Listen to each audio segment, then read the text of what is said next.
स्वागत है दोस्तों हमारी टॉकिंग बुक सीरीज में।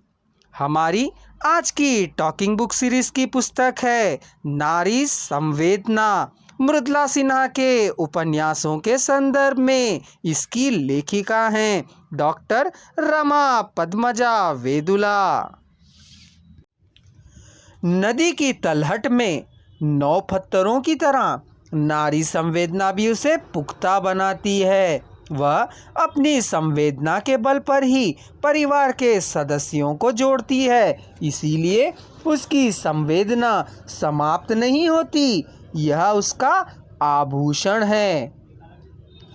आभूषण का काम व्यक्ति को सजाना और उसके व्यक्तित्व में निखार लाना है। बाहरी आभूषणों से शरीर का सौंदर्य बढ़ता है, पर संवेदना रूपी आभूषण से हृदय विशाल होता है। स्त्री के सारे गुण संवेदना पर ही आधारित है। सभ्यता के विकास के समय से मनुष्य ने अपने प्राकृतिक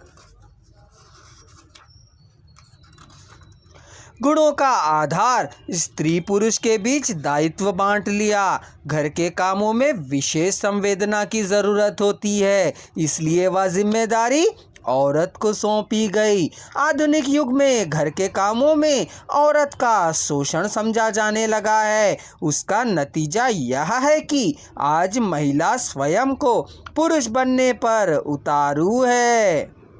सच्चाई यह है कि वह पुरुष नहीं बन सकती, परंतु औरत होने का हीन भाव उसके मन में से निकालना नितांत जरूरी है।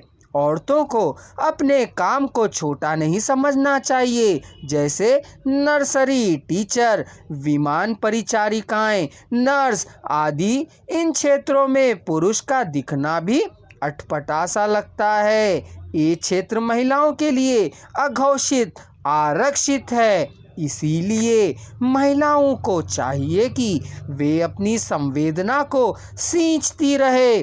उनकी संवेदना से दायित्वों का सिंचन होता ही रहेगा। उसके बदले में मिले सम्मान से उनकी संवेदना सिंचित होती रहती है। औरतों के संवेदना युक्त काम के लिए परिवार समाज में विशेष सम्मान भी मिलते रहना चाहिए।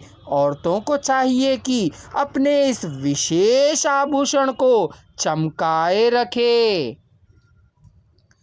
संवेदनाओं का इतिहास।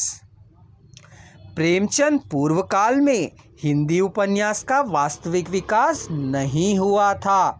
वस्तुतः हिंदी के वास्तविक उपन्यास का श्री गणेश प्रेमचंद से ही हुआ है। प्रेमचंद का आविर्भाव 1918 में सेवा सदन के प्रकाशन के साथ हुआ। सेवा सदन के पश्चात रंगभूमि, कायाकल्प, निर्मला, गबन, कर्मभूमि, गोदान आदि उपन्यास आए। इन उपन्यासों में प्रेमचंद जी ने सुखदा, निर्मला, जालपा, सोफिया, सकीना, धनिया जैसे कुछ सशक्त पात्रों के माध्यम से नारी संवेदना को व्यक्त किया है। इन सभी पात्रों में संघर्ष एवं जिजीविषा दर्शन देती है। हमारे देश में जहां नारी वर्ग हजारों वर्ष की गुलामी से बाहर आया, भगवती प्रसाद वाजपेयी ने प्रेम पथ, पतिता की साधना, त्यागमयी उपन्यासों में अधिकांशता नारी जीवन की विशेषताओं को आदर्श ढंग से चित्रित करते हुए नारी संवेदना को व्यक्त किया है। सामाजिक उपन्यासों में जहाँ तक नारी का संबंध है, दहेज प्रथा, विधवा प्रथा, नारी शिक्षा, अनमेल विवाह के प्रश्नों को उकेरा गया है। सियाराम शरण ने अपनी नारी उपन्यास में जमुना नामक स्त्री का वर्णन असहाय और विवशता के रूप में दर्शाया है।